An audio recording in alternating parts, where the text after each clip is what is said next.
I even searched his earlier writings, analyzed every word. Pointless. Futile. Until 1983. Shakespeare's Memory. His final book, as it turned out to be. I was somewhere in Eastern Europe when I bought the book. Immediately I began my scrupulous study. Letter by letter, page by page, analyzing every space and every punctuation sign. And that's when I found it. The answer. The answer was the story itself. The story that did not require much study or decryption. All I had to do was read it. I knew I had to come face to face with Quietus S like Borges did, but not before having to go through the life of an exile. That's what Borges had intended me to do. Such was his final and only message to me embodied within his last story. A story written for the public, but intended for my eyes only. The story was that the protagonist receives memories of Shakespeare. Memories that overwhelm him, overpowering his own. He forgets modern-day cars and engines, instead remembering faces and names from some distant past, memories he has never known. Memories that belong to another man. In a way, he will be like a shadow of you, Borges told me that night. Slowly but surely, my shadow was becoming me. That's why I can only vaguely remember you, my childhood home. Him or me, no more running. It ends here. Few more minutes, I say to myself as I look at the watch. There he is. He is out of breath. Beaten, tired and bent by the weight of his own arid body. One last push, old man, and we will meet. I am hiding behind the rock. His footsteps on gravel and sand, I can tell them from any other footsteps in the world. His breathing, wheezing and crackling. I am counting to 5. He knows where I am, but he is too tired to take that last step. Let me take that step for you. I am staring at his face, wrinkled like leaves of an ancient scroll. Time's up, Quietus est, I am telling him. He is not fighting back, and my Swiss blade finds a comfy spot below his Adam's apple. I am going to finish him now. Popping sounds are coming out from his flabby throat. What are you trying to tell me, old man? Let me hear your last words. I am easing the pressure to let him talk. But the sounds that come out, not words, but laughter. You are confused, he says. You've got it all wrong. Let me help you understand. I am letting him sit up. He is coughing blood. One wrong move and he's dead. He wipes the blood off his lips and nods in understanding. All my life I have followed you, he begins slowly.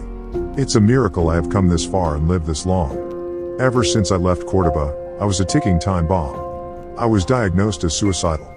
Doctor after doctor, therapies, specialists, prescription, yoga, I have tried them all.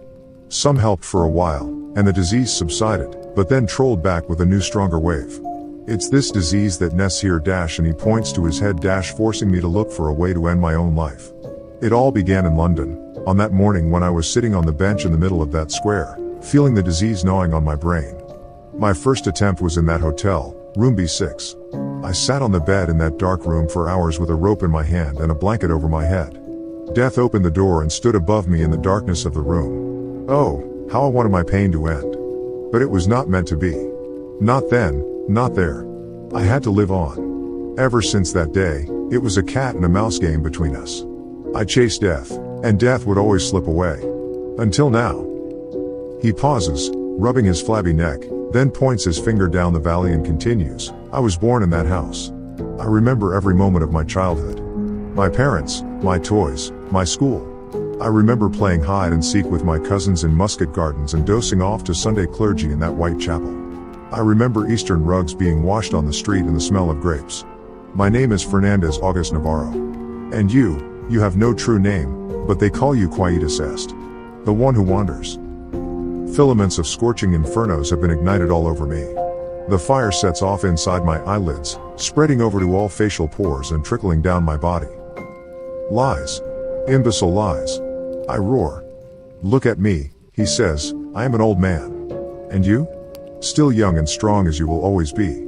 You have not aged. Now think more. What do you remember of your childhood?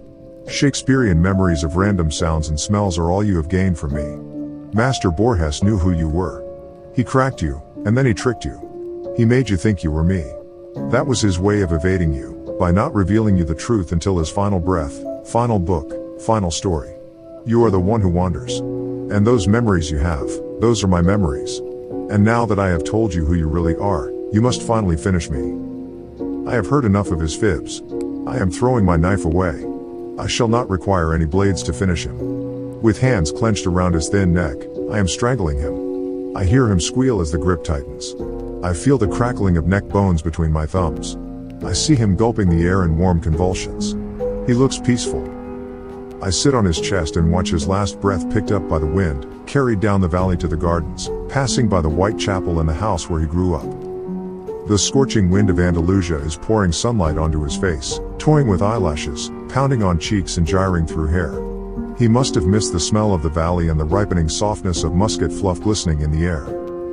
I am rewinding my wristwatch and walking downhill along the wavy trail, my thumbs still sore from killing. I am taking small steps sideways. Once I reach El Jardinito Road, I will hop on the first bus, and from there I will travel west. Or north. Destination will never matter. Anywhere is where the roads take me. Me, the one who wanders.